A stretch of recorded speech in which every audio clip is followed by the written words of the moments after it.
औज़ुबिल्लाहिमिनश्शैतानिर्रजीम बिस्मिल्लाहिर्रहमानिर्रहीम। Dear students, अस्सलामु अलैकुम वरहमतुल्लाहि वबरकातुहू।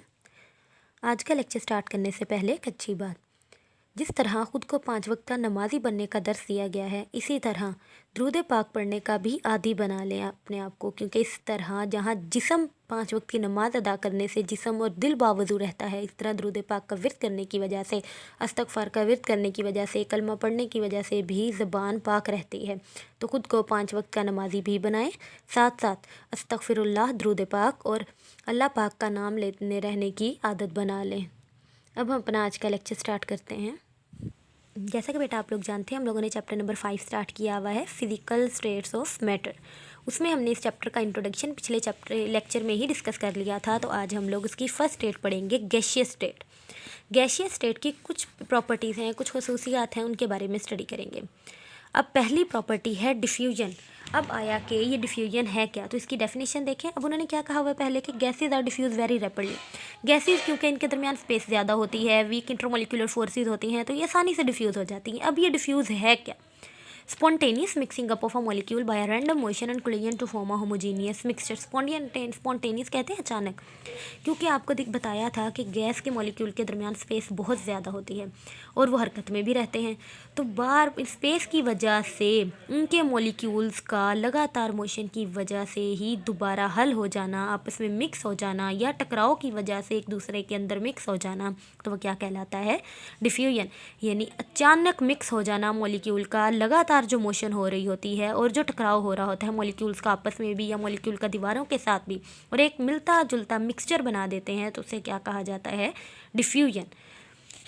अब उसके बाद उन्होंने क्या लिखा हुआ है कि rate of diffusion depend upon the molecular mass of the gases. Diffusion का रेट मॉलिक्यूलर मास पे डिपेंड करता है।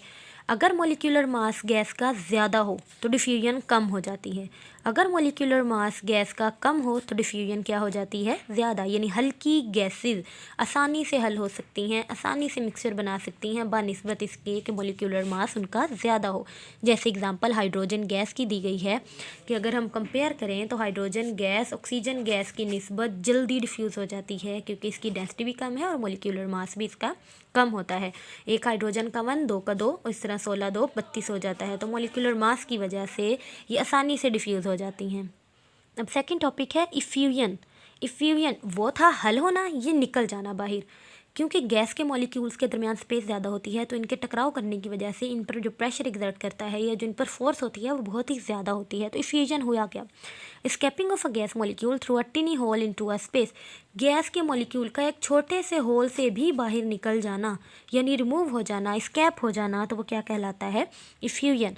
अब जैसे कि उन्होंने एग्जांपल दी हुई है, when a tyre get punctured, जब एक टायर पंचर हो जाता है तो एयर फ्यूज आउट, कि एक छोटे से सुराख की वजह से भी एक टायर से गैस इफ्यूज हो जाती है, निकल जाती है। इफ्यूजन भी मॉलिक्यूलर मास पे डिपेंड करता है कि अगर मॉलिक्यूलर मास ज़्यादा होगा तो इफ्यूजन कम होगी। यानी अगर सुराख छोटा है, बड़े साइज़ के होंगे तो बहुत ही मुश्किल से यहाँ से निकल पाएंगे, लेकिन अगर सुराख उतना है और मॉलिक्यूल का साइज़ छोटा है तो वहाँ से आसानी से सेपरेट हो सकते हैं, रिमूव हो सकते हैं। तो अगर मॉलिक्यूलर मास ज़्यादा होगा तो इफ्यूजन कम होगी, और अगर मॉलिक्यूलर मास कम होगा तो इफ्यूजन क्या हो जाती है? ज़्यादा। तो यह था बेटा आप लोगों का आज का लेक्चर, जिसमें 2 प्रॉपर्टीज़ पढ़ाई गई, डिफ्यूजन और इफ्यूजन।